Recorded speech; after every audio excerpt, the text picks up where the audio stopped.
Welcome to match number 9 of the IPL. It's the second match for both the Gujarat Titans and the Mumbai Indians at Ahmedabad. Both sides have come off relatively narrow losses in their opening match and will be wanting to turn things around, obviously heading into this game. So what I want to do is we'll just start with the teams that they started with in the last match. So we'll have that as a starting point. Obviously Gujarat down there, Mumbai there. What I want to do is just look at the side and go, look, where they might potentially make changes. So clearly they decided with Sai Sudarshan that he was going to open in the last match. Jos Buttler was going to slide down to 3.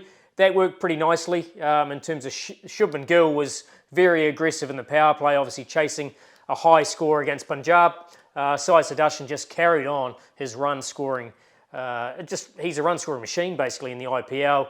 He does it his own way. He doesn't look like he's a power player, but his strike rate is incredibly high as well. Jos Buttler got valuable time at the wicket, wasn't really able to flick the switch, although his strike rate at the end was still pretty good. But between Jos and Shafane Rutherford, they got tied down sort of in overs 14 to 18, where the game just snuck away from them, mainly due to the tremendous bowling of Vijay Vijay Kumar. But they basically only lost a couple of wickets, and I guess when you look at this Gujarat side, they don't bat deep. You know, when you got Tewatia coming in at 5 and Shahrukh at 6, that does look very light. But what I would say is the only way they can do that is because they know that these three guys are not only, you know, high strike rate players, they're very high volume in terms of they average 40 plus. You know, they are very, very good players in the IPL. So, well, I guess when you've got a top 3 like that, you can afford to give yourself loads of bowling options. But even then, they don't really have a lot of bowling options because there's not a huge amount of what you'd call genuine all-rounders in that lineup compared to some other sides. So let's just carry on down the order here. Now, Shafane Rutherford came in as the impact player in the last game. You know, he got a score. He did struggle against the wide line Yorkers, and that will be something that other sides will look to exploit when they get the opportunity. But basically, he came in, and I think he could well come in again in this game, just due to the fact that Mitchell Satner is probably the biggest threat from a spin bowling point of view. They do have Tewatia as well, who could be a left-hander. Arshad Khan, if he plays, or I'll talk about Longmore in a moment. So, you know, they could go with Shafane, they could go with Phillips, and that will give them a definite 6th bowling option. But let's come back to that in a moment. So Tewatia, Shahrukh Khan, they just had little cameos, didn't have a huge amount to do the other day. Arshad Khan was basically picked as the 4th seamer. Now, he's the left arm who was to bring in some variation. He bats as well. You know, 7 is definitely too high for him in an IPL side, but he was brought in because they needed that 4th seam bowling option. He did not get the ball till the 4th over. And I think that if you're going to play a left arm swing bowler, you've got to either give him the new ball or he probably doesn't play, in my view. Because you're not giving him the best chance of being successful. So I think I'd look at that, and I'll come back to that one in a moment. Rashid Khan, obviously a lock-in. He went for 1 for 48 in the last game on this surface. And that's basically Shreyas Iyer played him really nicely. But he will, very rarely will he go through 2 games, go for that many runs. If he does go for that many, he'll generally pick up 2 or 3. So he's a lock-in at 8. Sai Kishore, very impressive. And I talked about the fact he was so important to the right-handers of Punjab. He bowled really nicely. He is a fine bowler. I'm really pleased that he's got a spot in the playing 11 each game. Now, those two are lock-in spinners. You know that they will get 8 overs out of them every game. My concern is 10, 11, 12. And at the end of the auction, you know, you added Ishant Sharma to that. At the end of the auction, there was a lot of talk about what a great crop of domestic quick bowlers that they've got at Gujarat Titans. And I agree. They're actually all very fine bowlers. Siraj, Prasid, Ishant. But they all have to take the new ball. And that's my concern, is that when you play Kagiso Rabada and you give him the new ball, you play Siraj and you play Prasid, and Prasid gets the ball in the 8th over, you're pretty much negating his skill set. So for me, I think they need to relook at it in terms of how they use that seam bowling attack. Personally, I would look at Ishant Sharma. He's going to take the new ball, he's going to swing the ball in. I would give it to Siraj as well, because he's going to stand the ball up. He can get the ball to nip back, but he can stand the seam up and go that way. And then Rabada does that donkey work through the middle overs. Maybe 1 over in the 6, 1 or 2 through the middle and 1 at the end. So that would be the way I would look at that. Then you've got 5 basically bowlers who are pretty much lock-ins in terms of what they do. The only challenge you have there is that's where I think Phillips becomes more important, unless you think Tavatia and Shah Rukh Khan can be your 6th bowler between the two of them. You know, Phillips is a frontline spinner in international cricket now, and he would give you your 6 genuine bowling options. You've still got left-handers in terms of Tavatia or a left-hander, and Sai Sudarshan. You might be a little bit short, but that's something they need to decide. Then you don't have to play Ashad Khan. You can play Lomraw. So he obviously gives you another left-hander in here. He would slide up to 5. Tavatia and Sharrock would slide down to 6 and 7, which I think is about right. I think that's the role they play, is coming in the finishing order rather than coming in at 5 and 6. So for me, I would seriously look. I mean, Ashad Khan only bowled the 1 over. Once again, if he's not going to take the new ball, for me, he's wasted. You may as well play a frontline batter. For me, that would be Lomraw. I'd probably bat him at 5. And then, as I said, slide these others down. You've got 5 frontliners. You'd have Phillips. You've got Lomraw if you want left-arm spin, and you've got an offie and a potential leg spinner there as well. So then you've got loads of options. You can only do that because you've got these lock-ins from a spin bowling point of view. So there's still a few questions for the Gujarat Titans to make, but I think if they go with that same lineup again, I think you've got to give the new ball to Prasid, or you play Ishant and give him the new ball. I just don't think you can give Rabada that, because he's the only one of those that are able to bowl effectively across all 3 phases. So something to consider there for GT. MI, obviously Rohit open, he didn't get underway the other day.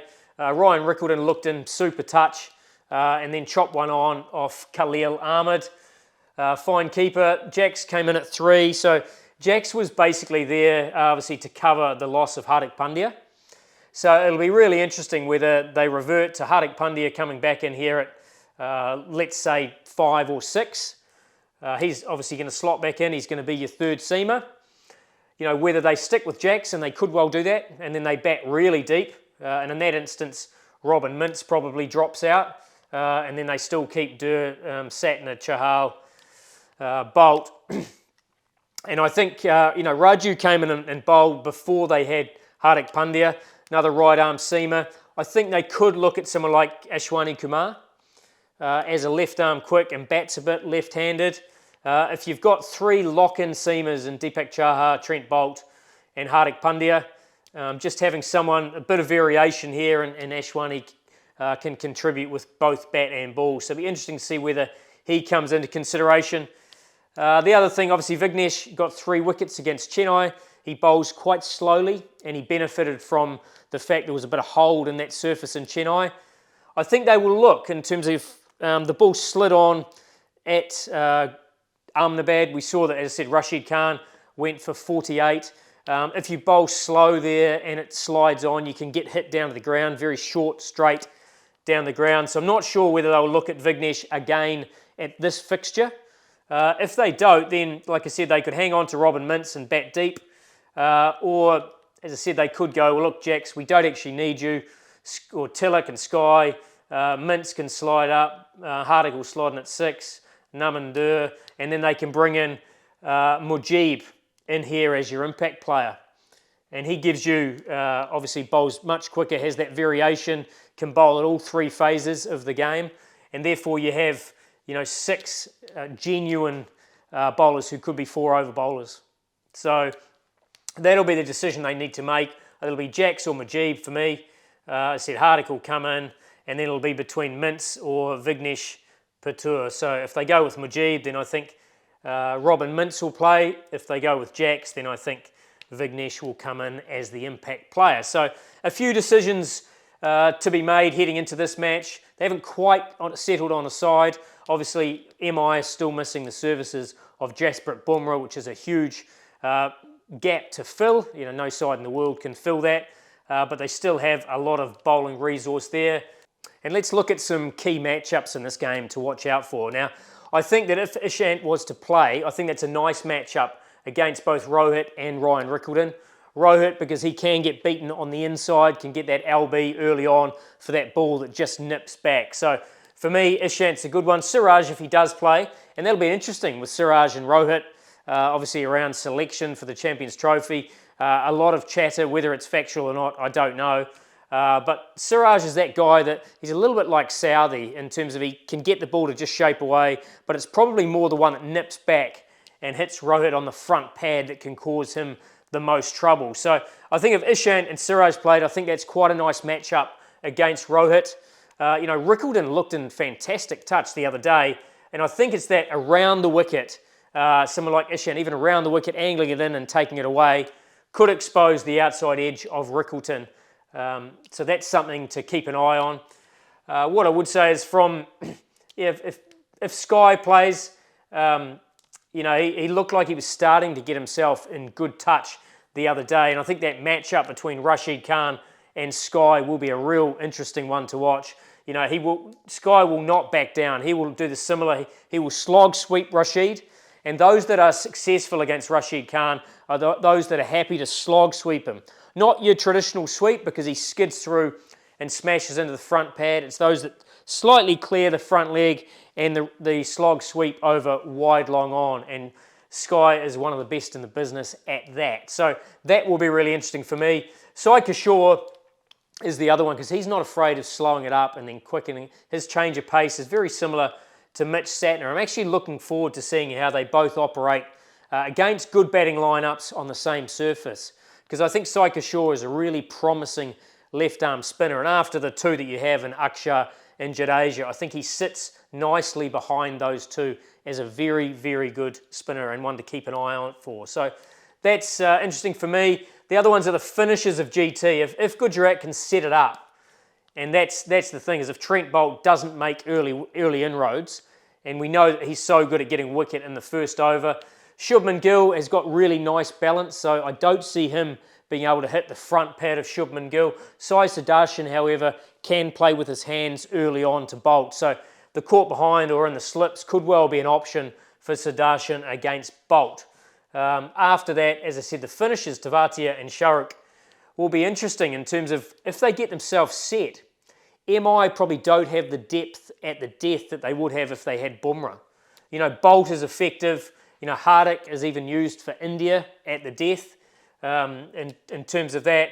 And for me, that's probably the key. I think Mujib could well be used if he does play, especially against power hitters, because if they're not quite sure which way it's going, creates a little bit of indecision and can take the ball off the middle of the bat more to the outside half. So lots of really interesting matchups for me. Deepak Chahar, if he swings the new ball, and Boult swings the new ball, if they get early inroads into that GT lineup, there's not a huge amount of substance after number 4, and even including number 4. Those top 3 are so huge. So if Boult and Deepak Chahar get the ball swinging, then I think they can make inroads, and then it'll make life difficult for GT. So outside of that, it's going to be a fascinating match. But for me, I'm going to go for MI. I just think they've got too many match winners in key spots. And I'm expecting Rohit. I was expecting Rohit to get some in the first innings or the first match. I don't expect him to miss out twice.